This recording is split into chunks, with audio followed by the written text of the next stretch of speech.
The lottery. The small village of Millville sat nestled in the valley, surrounded by rolling hills and dense forests. Every year, on the morning of the 27th of June, the villagers gathered in the town square for a tradition that had been followed for generations. The tradition was known simply as the lottery, a ritual so ingrained in their way of life that no one dared question it. At the center of the square stood an old black wooden box, sitting atop a table. It was the lottery box, passed down from one generation to the next. The wood had been worn smooth by years of use, and the faded markings on its sides were barely visible.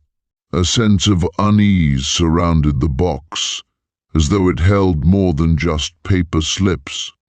The sun was already high in the sky, casting a warm, almost oppressive light over the gathering crowd.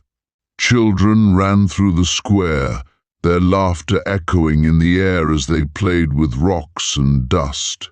The older villagers, their faces weathered by time and experience, stood in groups, talking in low voices, exchanging glances of nervous anticipation. At the center of the square stood an old black wooden box, sitting atop a table. It was the lottery box, passed down from one generation to the next. The wood had been worn smooth by years of use, and the faded markings on its sides were barely visible. A sense of unease surrounded the box, as though it held more than just paper slips. Mr. Summers, a stocky man in his 50s, stood at the front of the crowd. He was in charge of the lottery, as he had been for many years. His cheerful demeanor and jovial nature seemed out of place, considering the grim task at hand. Behind him stood Mr. Graves, the village's postmaster, holding a black cloth bag filled with slips of paper. The ceremony began with the drawing of names. Each family head was called forward to draw a slip from the bag. The crowd fell into a hushed silence as the names were read aloud. The villagers moved quickly, eager to finish the lottery and return to their daily routines. As the names were called, there was a sense of calm, almost as if it were a routine task. Each person nervously drew their slip and returned to the crowd, slipping it into their pocket or hands. The tension grew with each passing name. Finally, it was Tessie Hutchinson's turn. Tessie, a cheerful woman in her mid-30s, had arrived late, laughing and chatting as she joined the crowd. She was always friendly and well-liked, and her absence earlier that day had not gone unnoticed. As she stepped forward, she smiled at the others, but her expression faltered when she saw the black box and the solemn faces of the crowd. Something was different today. She couldn't quite place it. With shaking hands, Tessie drew a slip from the box, unfolding it carefully. Her heart raced as she looked down at the paper. It was blank.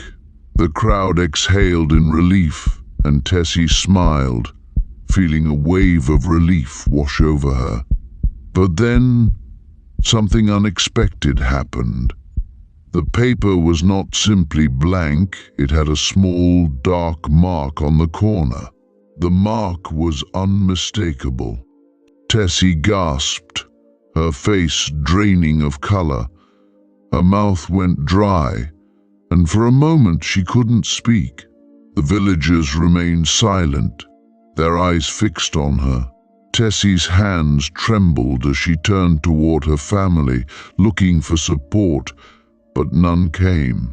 The reality of what had just happened began to sink in. For a moment, Tessie felt like she was trapped in a dream, unable to wake up.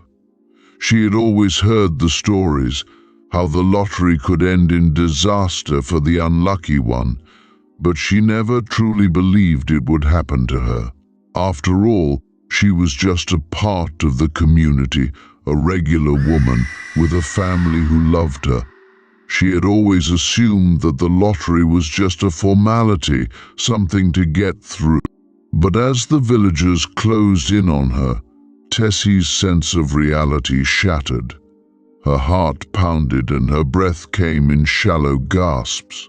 The crowd had begun to move toward her, slowly, without any sense of urgency, as if they were simply fulfilling their duty.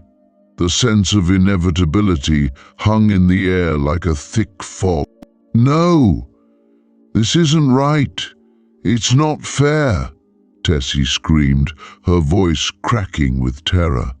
"I didn't deserve this, I didn't." But her words were lost in the growing murmur of the crowd. They didn't answer her. They didn't need to. It was tradition, after all. A tradition that had been followed for as long as anyone could remember, and no one, not even Tessie, could change it now. Her family, once so familiar and comforting, looked on in silence. Her husband, Bill, stood motionless, his eyes averted. Her children, too, seemed to understand the gravity of the situation. They didn't say a word.